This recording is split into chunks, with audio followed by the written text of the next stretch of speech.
Truth, Belief and Reality, by Azlan Adnan, M.A. Sunday the 12th of July 2026. My formulation connects closely with George Kelly's personal construct theory, but it also raises an important philosophical distinction between truth as correspondence with reality and truth as a useful human construction. The statement, "I believe in truth. Truth is what I choose to believe to be true," can appear, at first glance, to be a form of relativism or even a tautology. What I believe is true because I believe it. But my clarification changes the meaning. I am not saying that belief alone creates truth. I am saying that human beings must select, interpret, and commit to beliefs through evaluative criteria. In Kelly's framework, a person does not passively receive reality. Instead, the mind constructs models of reality through personal constructs, mental frameworks that help us anticipate events and navigate the world. Kelly proposed that a good construct system is judged by three major qualities. Permeability. A construct is permeable if it can absorb new experiences and accommodate new evidence. A belief system that cannot change regardless of evidence becomes rigid and insulated from reality. For example, a scientific theory is strong, partly because it allows modification when new observations appear. A rigid ideology that rejects all contrary evidence lacks permeability. Range of convenience. This refers to how broadly a construct can be applied. A useful idea should explain and organize a meaningful range of experiences, rather than being narrowly applicable to only one situation.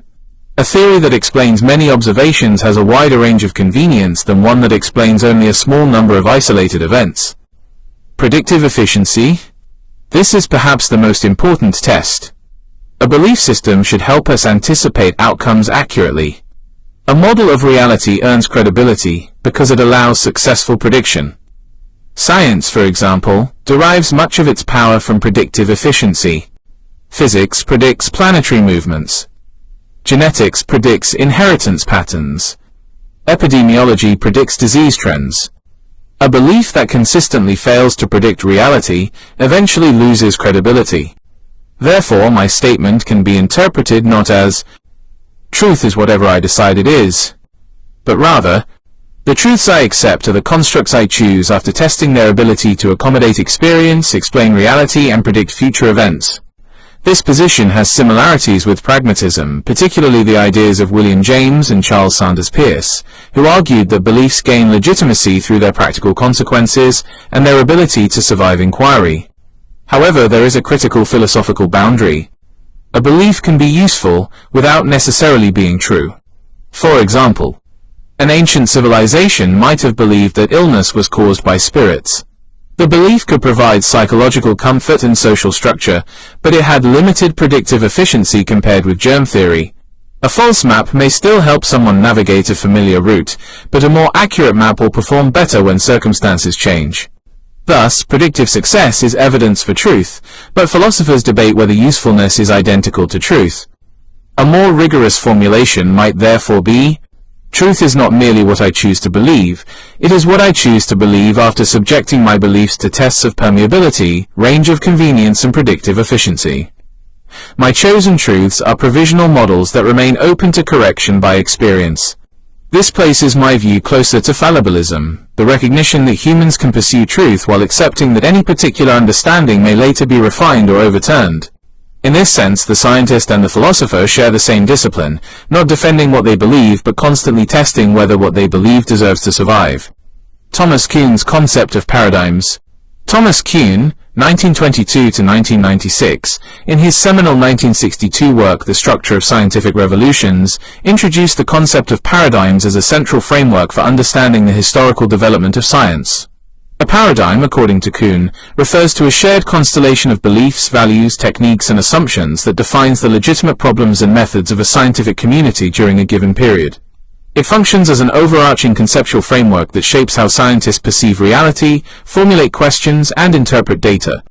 Normal science and the role of paradigms. Within an established paradigm, scientific activity primarily consists of normal science. This involves puzzle solving.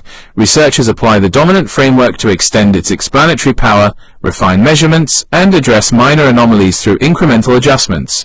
The paradigm provides a stable foundation that enables focused, cumulative progress. For instance, Newtonian mechanics served as a paradigm that guided physics for centuries, allowing scientists to predict planetary motion and mechanical phenomena with high precision. Kuhn emphasized that paradigms are not merely theories but include implicit metaphysical assumptions and methodological commitments. They determine what counts as valid evidence and what problems are deemed worthy of investigation. Anomalies, crises, and paradigm shifts. Paradigms are inherently resistant to easy modification, exhibiting a degree of rigidity. Over time, persistent anomalies, observations that cannot be reconciled within the existing framework, accumulate. These anomalies initially may be dismissed or addressed through ad hoc modifications. However, when they become too numerous or significant, they precipitate a crisis within the scientific community. During such crises, competing alternative frameworks emerge. A scientific revolution occurs when one paradigm supplants another. Classic examples include the transition from the Ptolemaic geocentric model to the Copernican heliocentric system, or from classical physics to Einstein's relativity and quantum mechanics. These shifts are not purely logical or evidence-driven in a simple cumulative sense. They involve a fundamental change in the scientific worldview. Kuhn describes such transitions as involving incommensurability. Paradigms are not directly comparable because they redefine key terms, problems, and standards of evidence. Proponents of competing paradigms may literally see the world differently, making rational choice between them partly a matter of persuasion, community consensus, and the new paradigm's ability to resolve the anomalies more effectively. Implications for truth, belief, and scientific progress. Kuhn's model challenges the traditional view of science as a steady, objective accumulation of truths. Instead, scientific progress appears discontinuous, with periods of stability punctuated by revolutionary transformations. This perspective aligns thematically with elements of the essay on truth, belief, and reality I shared, particularly George Kelly's personal construct theory. Both emphasize that human understanding involves constructed models rather than passive reception of reality. Kuhn's paradigms can be viewed as collective constructs that possess qualities analogous to Kelly's criteria: permeability, openness to revision, range of convenience, breadth of application, and predictive efficiency, yet they often demonstrate inertia until crisis forces re-evaluation. Like the pragmatic and fallibilist positions discussed, Kuhn underscores that scientific beliefs are provisional. However, he introduces a sociological dimension. Paradigm acceptance depends not only on predictive success but also on community dynamics, training, and shared exemplars. Critics of Kuhn, such as Karl Popper, argued that this view risks relativism by downplaying falsification and objective progress. Others have noted that Kuhn may have overstated the degree of incommensurability, as scientific change often involves elements of continuity. In summary, Kuhn's paradigms illuminate how scientific communities organize knowledge and navigate uncertainty. They highlight the interplay between stability and transformation in the pursuit of reliable models of reality, offering a nuanced complement to individual construct systems and pragmatic evaluations of belief. This framework remains influential in philosophy of science, history of science, and broader discussions of knowledge and belief formation. Comparison of Thomas Kuhn and Karl Popper in the philosophy of science. Thomas Kuhn and Karl Popper represent two influential yet contrasting perspectives in 20th century philosophy of science. Popper, 1902–1994, is best known for his falsificationist methodology, while Kuhn, 1922–1996, developed a historical and sociological account centered on paradigms. Their views address core questions of scientific progress, the nature of theory choice, and the relationship between belief and evidence, offering complementary insights relevant to discussions of truth, belief, and reality. Karl Popper's falsificationism. Popper rejected inductivism, the idea that science builds knowledge through the accumulation of confirming observations. Instead, he proposed that scientific theories are bold conjectures that must be subjected to rigorous attempts at falsification. A theory is scientific only if it is falsifiable, meaning it makes risky predictions that could, in principle, be contradicted by empirical evidence. Scientific progress occurs through a process of conjecture and refutation. Scientists propose hypotheses, deduce testable consequences, and seek to disprove them. Theories that survive severe tests gain corroboration but are never proven true. They remain provisional and open to future refutation. Popper emphasized critical rationalism. Science advances through continuous criticism and the elimination of error. He viewed dogmatic adherence to theories as unscientific. This framework aligns with a fallibilist stance, where knowledge grows by weeding out false beliefs rather than by accumulating absolute truths. Thomas Kuhn's paradigm-based model. As outlined previously, Kuhn described scientific development as alternating between periods of normal science and revolutionary change. A paradigm serves as a shared framework of theories, methods, and assumptions that defines legitimate problems and solutions. During normal science, scientists engage in puzzle solving within the dominant paradigm, treating anomalies as puzzles to be solved rather than immediate threats. Significant anomalies accumulate, leading to crises and, eventually, paradigm shifts when a new, competing framework gains community acceptance. Kuhn introduced the concept of incommensurability. Competing paradigms may redefine key terms and standards, making direct comparison difficult. Paradigm choice involves persuasion, problem-solving capacity, and community consensus rather than purely logical adjudication. Kuhn's model highlights the social and historical dimensions of science, portraying it as less continuously critical than Popper suggested. Key comparisons. 1. Methodology in scientific activity. Popper advocated perpetual criticism and falsification attempts, even during periods of apparent success. Kuhn, by contrast, argued that normal science is relatively dogmatic. Scientists work within the paradigm, suppressing or sidelining anomalies to maintain productive puzzle solving. For Kuhn, premature criticism could hinder progress. For Popper, it is essential.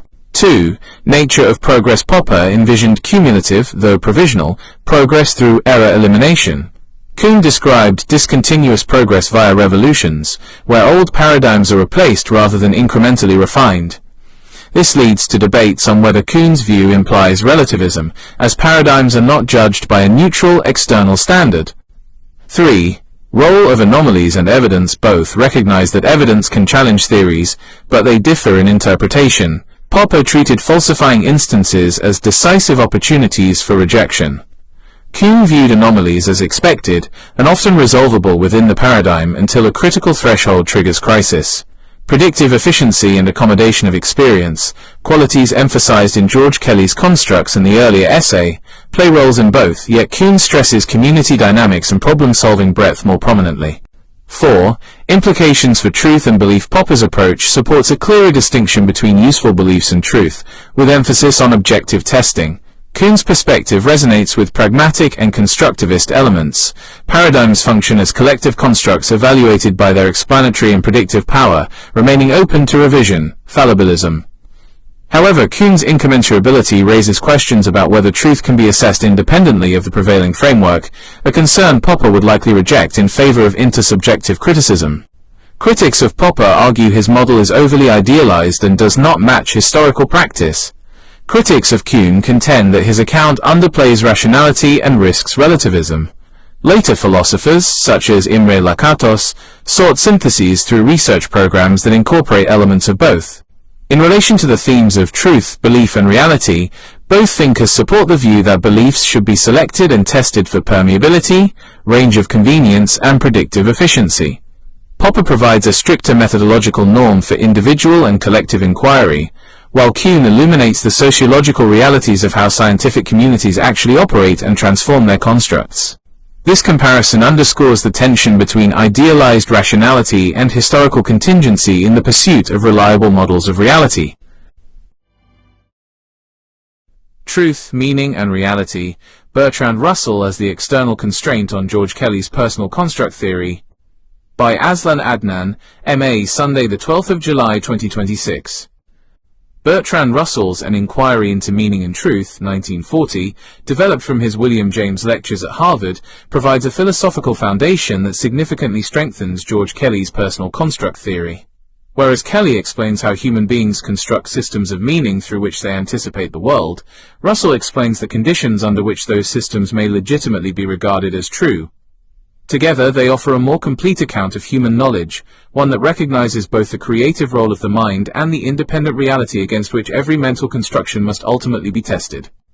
Kelly begins with the observation that human beings are not passive recipients of experience. We actively organize our perceptions into personal constructs that enable us to interpret events, anticipate outcomes, and navigate the complexities of life. Every individual lives within such a construct system, continually refining it as new experiences accumulate. In this sense, truth is not merely something waiting to be discovered, it is inseparable from the interpretive framework through which experience acquires meaning. This is the context in which my own formulation should be understood. I believe in truth. Truth is what I choose to believe to be true. Taken in isolation, the statement appears dangerously close to relativism, as though truth was simply a matter of personal preference. Yet that interpretation misunderstands the epistemological discipline implicit within the statement. What I choose to believe is not arbitrary. My choice is constrained by Kelly's three criteria for a viable construct system: permeability, range of convenience, and predictive efficiency. A belief worthy of acceptance must remain open to revision, must organize a sufficiently broad range of experience, and must repeatedly demonstrate its ability to anticipate future events. Choice is therefore exercised within an objective process of continual testing, rather than according to subjective whim. Russell explains why these constraints are indispensable. His concern is not primarily how people form beliefs, but how beliefs acquire meaning and truth. He begins by observing that language serves as the indispensable interface between mind and reality. Human beings never encounter the world as pure, uninterpreted reality. We encounter it through perception, concepts, and language. Every scientific theory, philosophical system, and religious doctrine is ultimately expressed through linguistic propositions. The question therefore becomes whether these propositions genuinely correspond to the world they claim to describe. Language is the interface between mind and reality. To answer this question, Russell distinguishes between different levels of language. At its foundation lies what he calls the primary or object language, statements rooted directly in observable experience, describing colors, sounds, sensations, physical objects, and immediately verifiable events. Upon this empirical foundation are constructed progressively higher levels of language containing abstractions, theories, logical relationships, and explanatory frameworks. It is within these higher levels that science, philosophy, and personal construct systems operate. Kelly's constructs clearly belong within this higher-order domain. They are interpretive models rather than raw observations. Their purpose is to organize experience into coherent patterns capable of generating reliable expectations. Russell's contribution is to remind us that however elegant or internally consistent such models may appear, they cannot validate themselves.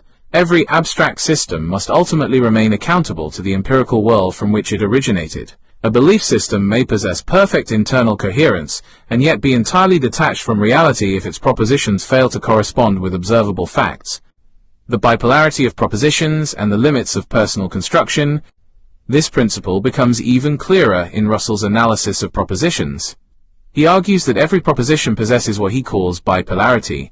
It is capable of being either true or false without any alteration in its meaning. Meaning alone, therefore, cannot establish truth. A proposition may be psychologically satisfying, intellectually coherent, and socially accepted, while still being objectively false. Truth depends not upon the internal qualities of the belief itself, but upon its correspondence with external reality. Here Russell provides precisely the external constraint that Kelly's psychology requires. Kelly explains why individuals construct beliefs, while Russell explains how those beliefs are validated. A personal construct may provide emotional security, intellectual elegance, or social cohesion, but none of these qualities guarantees its truth. Its truth depends upon whether its predictions survive confrontation with the world itself. Permeability, range of convenience, and predictive efficiency through a Russellian lens. Kelly's three evaluative criteria acquire greater philosophical depth when interpreted through Russell's epistemology. Permeability becomes more than psychological openness. It becomes the willingness of a construct system to expose itself to possible refutation. A belief expressed in vague or ambiguous language can often evade contradiction, because almost any outcome may be interpreted as confirming it. By contrast, a precisely formulated construct risks falsification precisely because it makes definite claims about reality. Its vulnerability becomes its intellectual strength. Similarly, range of convenience is no longer merely a measure of practical usefulness but an indication of explanatory power. The more diverse the experiences that can be coherently organized by a construct without sacrificing empirical accountability, the more robust that construct becomes. A narrowly applicable belief may prove useful within limited circumstances, but a genuinely powerful construct integrates many different observations while remaining answerable to experience. Predictive efficiency represents the point at which Kelly and Russell converge most completely. For Kelly, the value of a construct lies in its capacity to anticipate future events. For Russell, the truth of a proposition lies in its successful correspondence with the facts. Prediction therefore becomes the arena in which subjective interpretation encounters objective reality. Every successful prediction strengthens confidence in a construct. Every failed prediction demands revision or abandonment. Reality becomes the final arbiter. The pursuit of truth, between construction and correspondence. The synthesis of Kelly and Russell avoids two equally misleading extremes. On one side lies naïve realism, which assumes that human beings perceive reality directly without interpretation. On the other lies radical relativism, which reduces truth to whatever an individual or society happens to believe. Kelly rejects the first by demonstrating that all knowledge is mediated through personal constructs. Russell rejects the second by insisting that every construct remains answerable to a reality existing independently of human belief. Truth therefore emerges as neither wholly discovered nor wholly invented. It is constructed through human cognition, articulated through language, and continually disciplined by empirical reality. The individual chooses which constructs to adopt, but those choices are constrained by evidence, logic, and predictive success. Reality itself determines which constructs endure. This distinction between chosen belief and epistemic validation is fundamental to the conception of truth developed here. Kelly explains why human beings necessarily construct their own truths, for all understanding begins as interpretation. Russell explains why those constructions cannot become self-authenticating.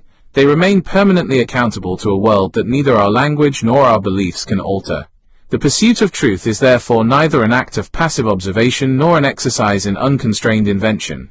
It is an unending dialogue between the constructive capacities of the human mind and the independent reality against which every construction must ultimately be judged. Connections to Bruce H. Lipton's The Biology of Belief, Unleashing the Power of Consciousness, Matter and Miracles. Bruce H. Lipton, Ph.D., a developmental cell biologist and former professor at the University of Wisconsin School of Medicine, became widely known through his book The Biology of Belief, first published in 2005 and subsequently revised in later editions.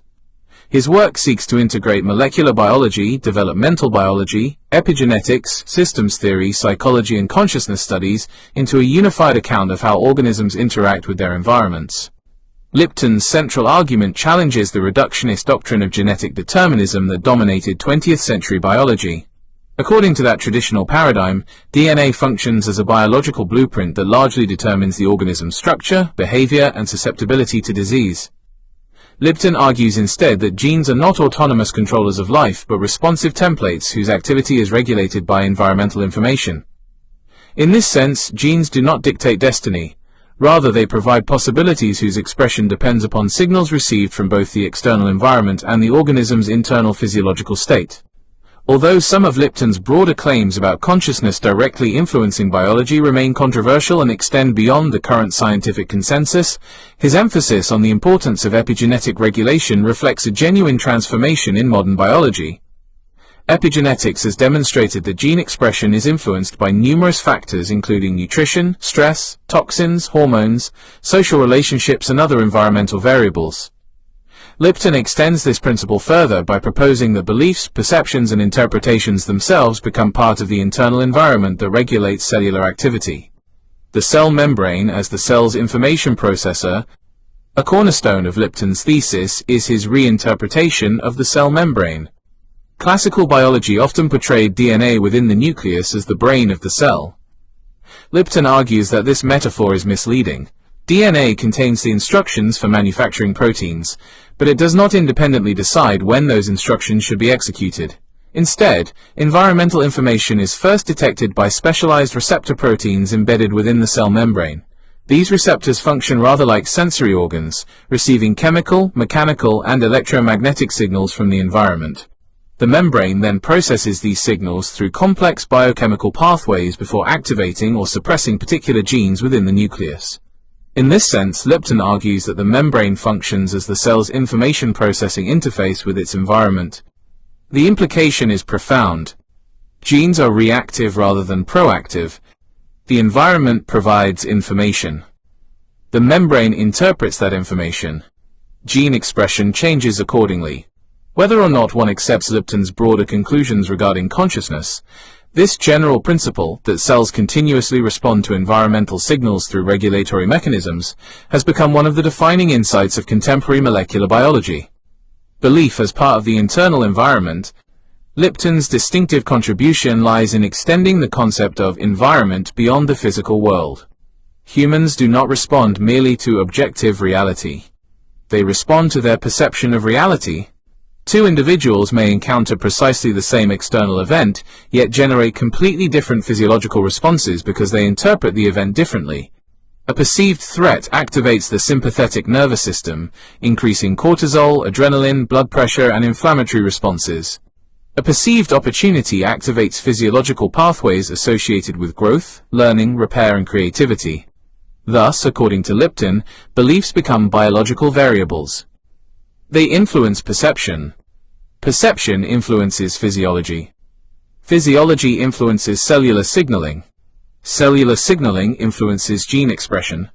Whether the original belief accurately represents external reality is, biologically speaking, initially irrelevant. What matters first is how the organism interprets the situation. This argument resonates strongly with George Kelly's observation that people act not according to reality itself, but according to the personal constructs through which reality is interpreted. George Kelly meets cellular biology. Lipton's work provides an intriguing biological analogue to George Kelly's personal construct theory. Kelly argued that individuals continually construct predictive models of reality. These personal constructs enable them to anticipate future events. Successful constructs survive because they predict experience effectively. Failed constructs are revised or abandoned. Lipton suggests that these cognitive constructs do not remain confined to conscious thought. They generate emotional and physiological states that alter hormonal balance, immune function, and cellular signaling. The connection may be summarized as follows. Kelly describes how beliefs guide anticipation. Lipton proposes how anticipation influences biology. Together they form a multi-level model in which cognition and physiology become mutually reinforcing systems. This relationship can be analyzed through Kelly's three evaluative criteria. Permeability. Permeable constructs remain open to new information. An individual willing to revise mistaken beliefs experiences greater psychological flexibility. Lipton would argue that such flexibility reduces chronic stress responses and promotes physiological adaptability. Rigid belief systems, by contrast, may repeatedly trigger defensive biological states because contradictory evidence is filtered out before it can modify the existing construct. Both psychologically and biologically, permeability becomes a mechanism for adaptation. Range of convenience. Constructs possessing broad range of convenience remain effective across many situations. Likewise, biological systems displaying flexible regulation are better able to cope with diverse environmental challenges. A belief system that consistently enables successful adaptation across multiple domains contributes not only to cognitive coherence but potentially to healthier physiological regulation. Predictive efficiency. Predictive efficiency measures how accurately a construct anticipates future events. Repeated predictive success reduces uncertainty. Reduced uncertainty generally lowers chronic activation of stress pathways. Conversely, inaccurate beliefs repeatedly produce prediction errors, increasing anxiety, confusion, and physiological strain. Thus, predictive efficiency acquires biological significance. Accurate models of reality are not merely intellectually satisfying. They may also contribute to more stable regulation of the body's adaptive systems. Truth, belief, and biological consequences. Lipton's work also intersects with the pragmatic philosophies of William James and Charles Sanders Peirce. James argued that beliefs should partly be judged by their practical consequences. Peirce regarded belief as a guide for successful action. Kelly later transformed these ideas into predictive psychology. Lipton introduces biology into this tradition. Beliefs now become hypotheses, tested not only against experience but also within the organism itself. A constructive belief may produce measurable consequences through altered stress hormones, immune responses, cardiovascular regulation, and behavioral choices. However, an important philosophical distinction must be preserved. A biologically useful belief is not automatically a true belief. Placebo effects demonstrate that false beliefs can sometimes produce genuine physiological improvements. Likewise, comforting illusions may temporarily reduce stress, even when they misrepresent reality. The distinction developed throughout this essay therefore remains essential. Truth concerns correspondence with external reality. Utility concerns practical consequences. The two frequently overlap but should never be conflated. Kelly's predictive criterion helps bridge this distinction. Beliefs that consistently generate successful predictions across diverse circumstances gradually accumulate evidence, supporting both their usefulness and their approximation to objective reality. Epigenetics and the philosophy of fallibilism. Lipton's model harmonizes naturally with philosophical fallibilism. Neither biology nor psychology supports absolute certainty. Instead, organisms continually revise themselves in response to new information. Cells modify patterns of gene expression. Brains modify neural connections. Individuals modify personal constructs. Scientists modify theories. The same adaptive logic appears across multiple levels of organization.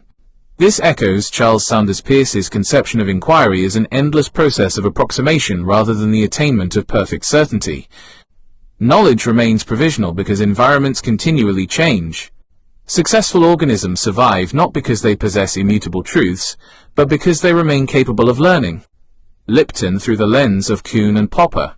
Lipton's work may also be interpreted through the philosophies of Thomas Kuhn and Karl Popper. From Popper's perspective, scientific claims must remain falsifiable.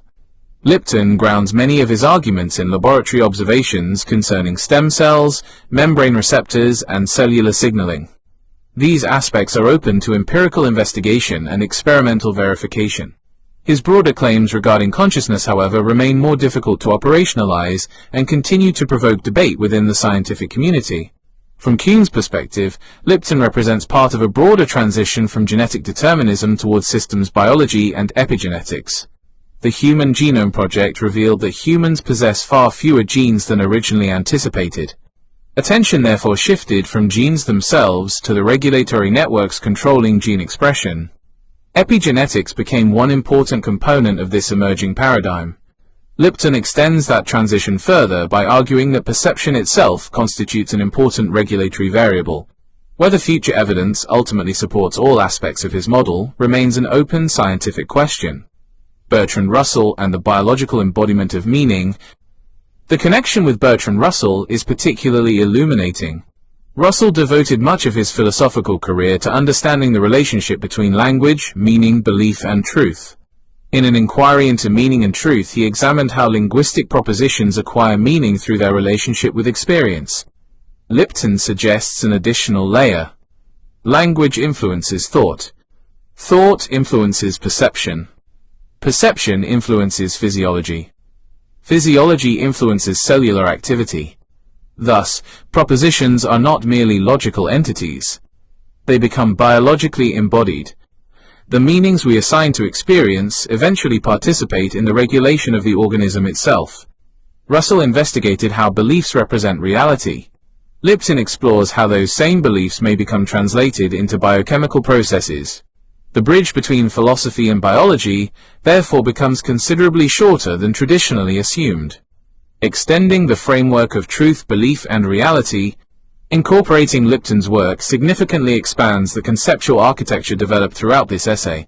Previously, truth was examined through philosophy, logic, psychology, and the scientific method. Lipton introduces biology as an additional domain in which beliefs exert measurable consequences.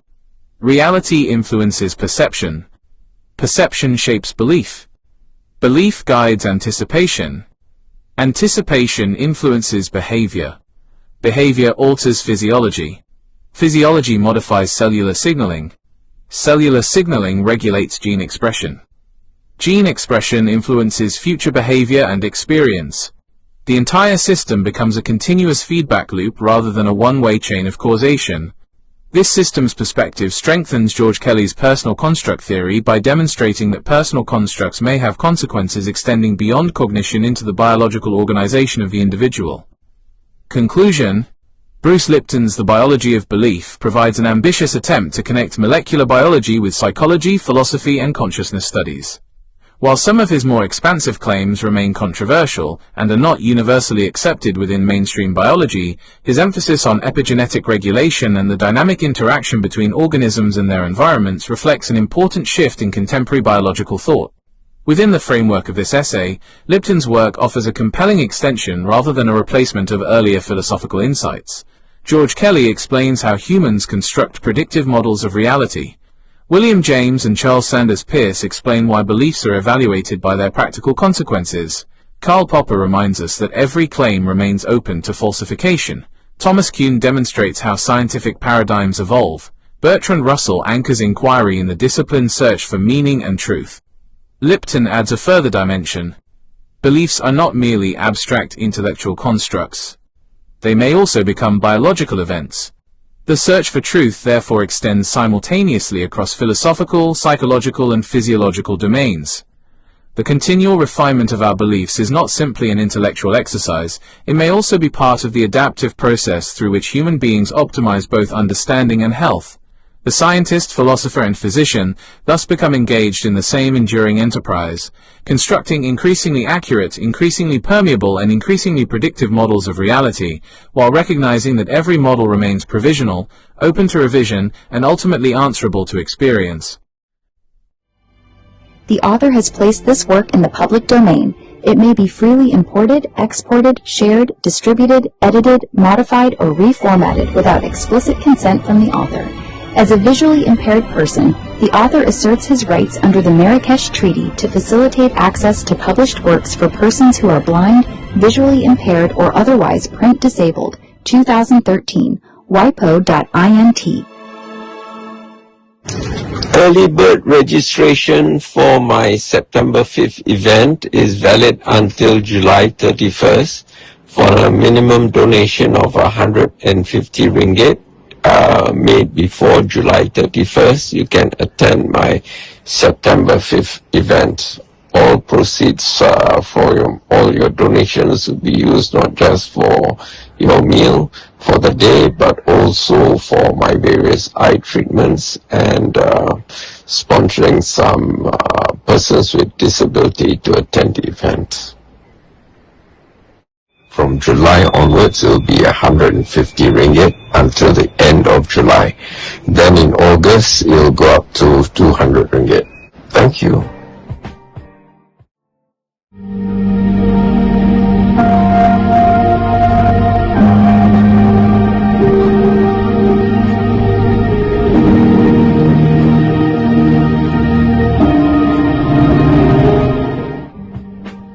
How to attend Azlan Adnan's Meet the Author luncheon at the Hungry Tapir, 135 Petaling Street, Kuala Lumpur. Short walking distance from the Pasar Seni MRT LRT station. From 12:30 hours, Saturday, 5th September 2026. Step 1. Download all my 30+ books on nutrition for free from Z Library using this URL.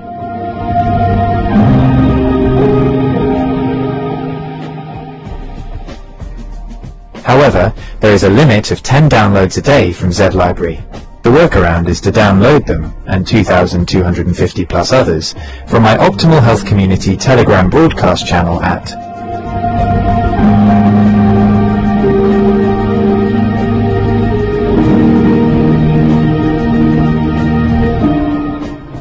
EPUB Electronic Publishing.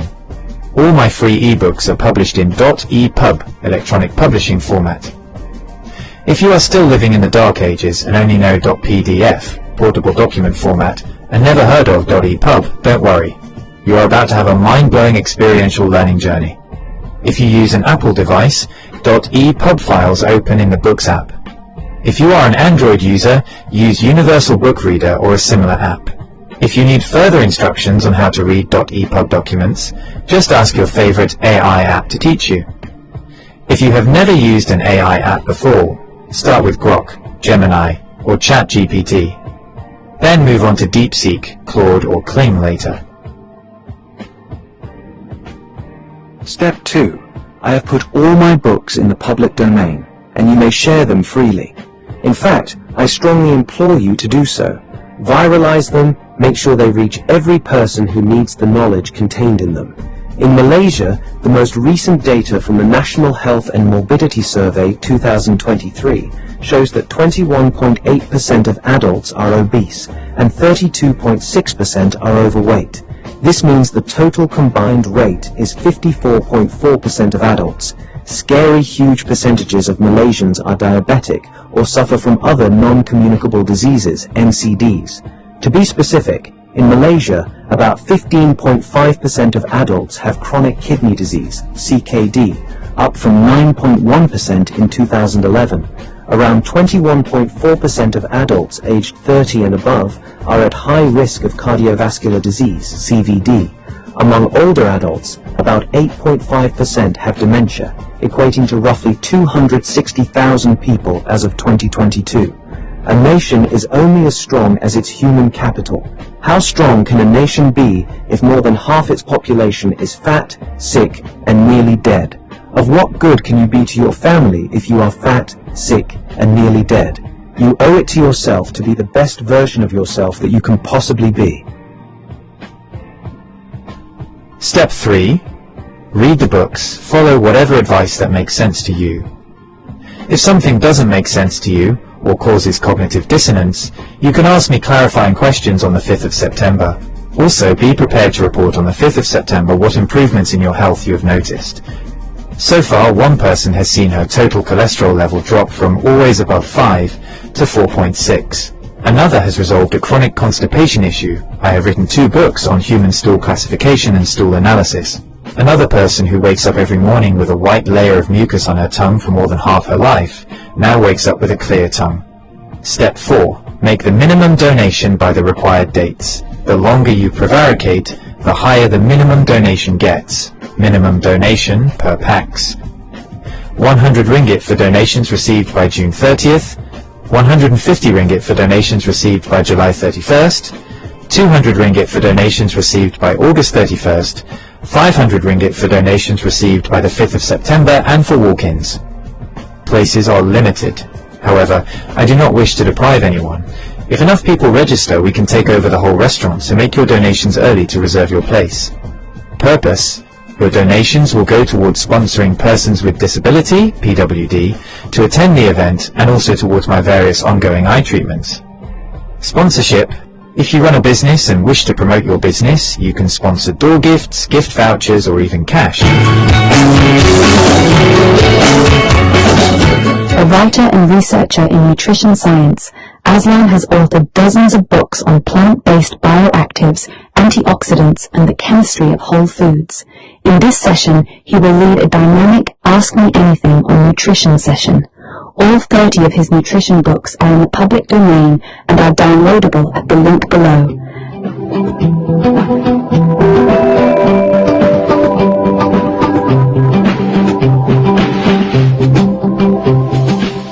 Attendees must read these books in advance and come prepared with their questions. This is a singular chance to engage with one of today's leading independent nutrition thinkers. Don't miss it.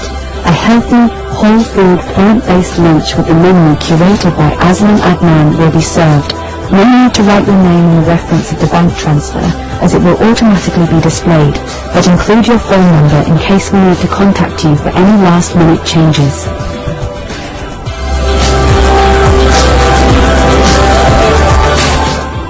We will also celebrate Azlan's 68th birthday.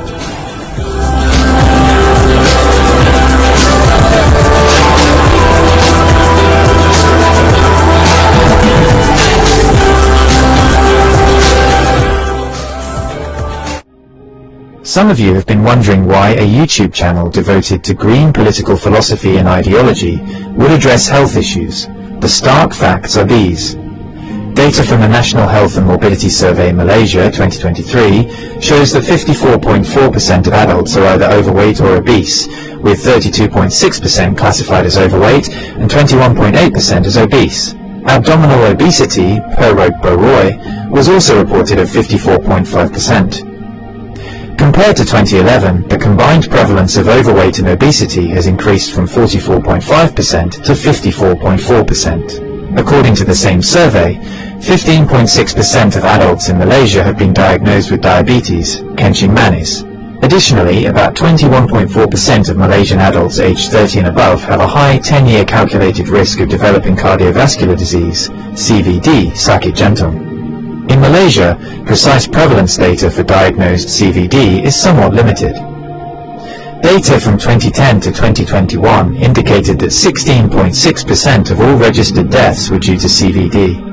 A 2015 survey found that 14.1% of working-age adults had diabetes, 24.5% had hypertension, and 45.9% had high cholesterol. The World Heart Federation also noted in 2022 that around 11% of deaths in Malaysia are linked to CVD.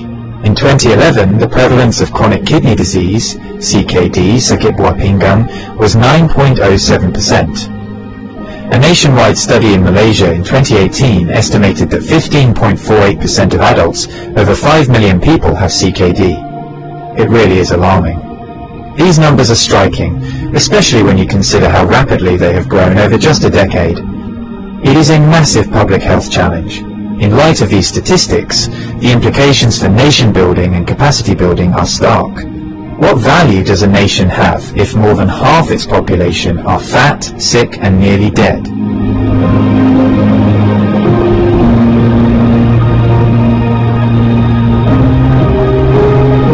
Are you fat, sick, and nearly dead? Well, if you think you're overwhelmed, you don't know where to start with this book. And then as you progress, you can, go deeper, take a deep dive into the other books. And if you want to meet me to discuss what you've read in the books, you have a chance in September to do so. However,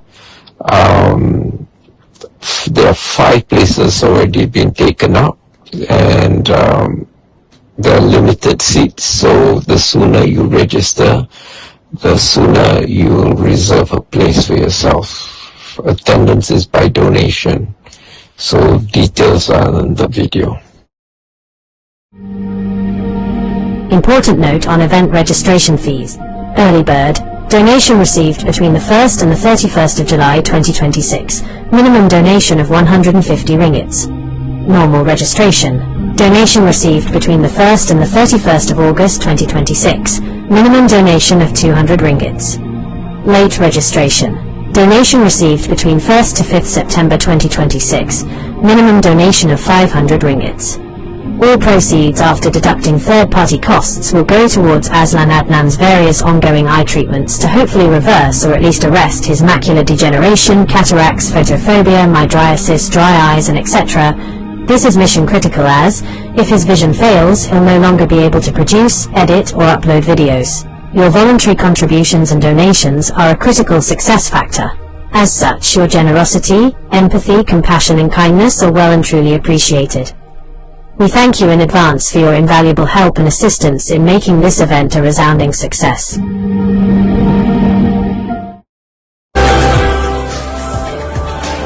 About the author. Azlan Adnan, M.A., is a writer and independent researcher whose work focuses on nutrition science, food systems, and the biological foundations of human health. His writing examines how natural foods contain complex compounds that interact with human physiology in ways that may support long-term well-being. He has a particular interest in plant-based bioactive compounds such as polyphenols, carotenoids, flavonoids, and other phytochemicals found in fruits, vegetables, herbs, spices, algae, and fungi. His research explores how these compounds function in plants and how they may influence human nutrition when consumed as part of a balanced diet.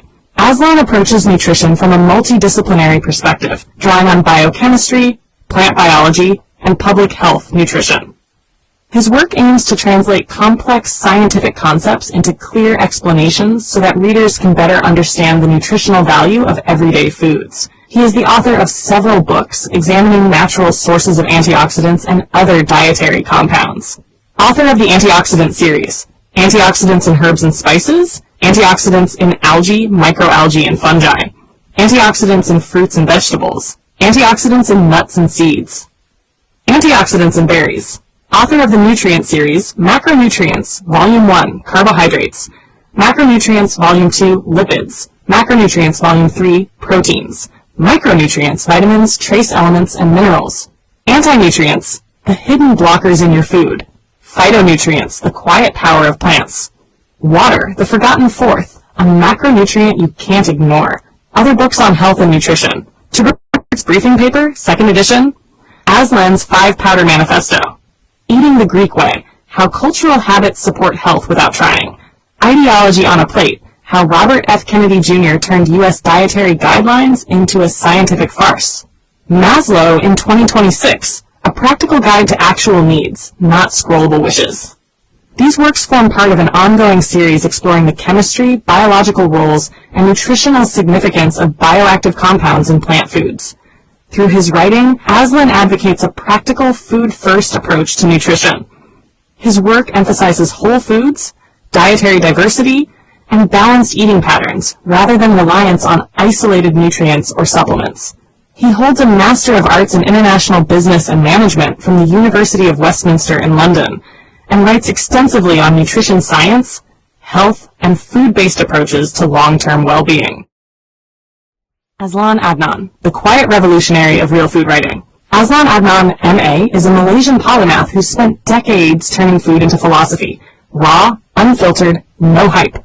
You won't find him pushing superfoods or miracle diets. He dissects what actually works. Whole plants, spices, microbes, and the quiet chemistry that keeps bodies humming. With over 30 books, self-published, shared freely on Z-Library, Facebook groups, Telegram channels, Aslan's output is prolific. Part manifesto, part manual. Early works like Spring Has Sprung, a psychological thriller, and travelogues on the road to the East Coast reveal his roots in journalism, advertising, and storytelling.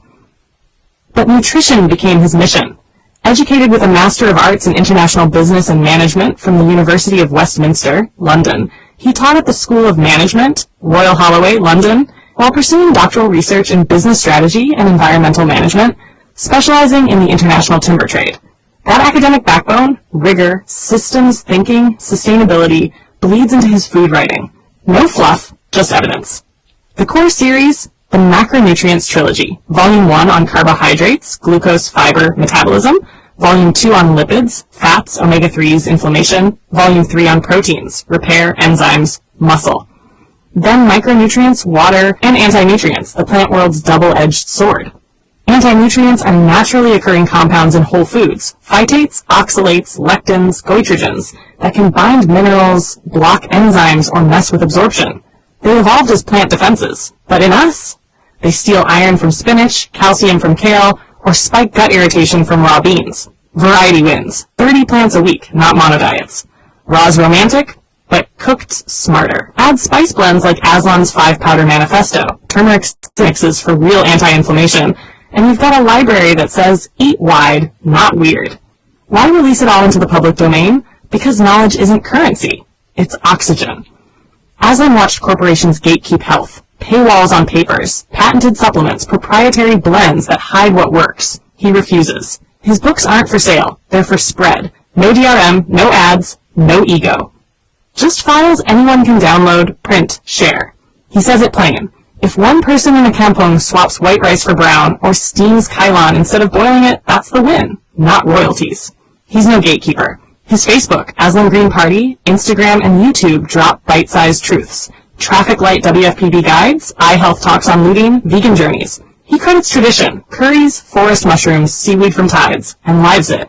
Unpeeled carrots, home ferments, no moralizing. 30-plus titles aren't about volume. They're depth. Carbs to phytonutrients, water to gut bugs. Azlan doesn't sell health. He hands you the tools. Read him and your plate changes. Not because you're broken, because you're built for better.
subscribe button to show your support. Share your thoughts in the comments below. Don't forget to like this video and subscribe to our channel to show your support.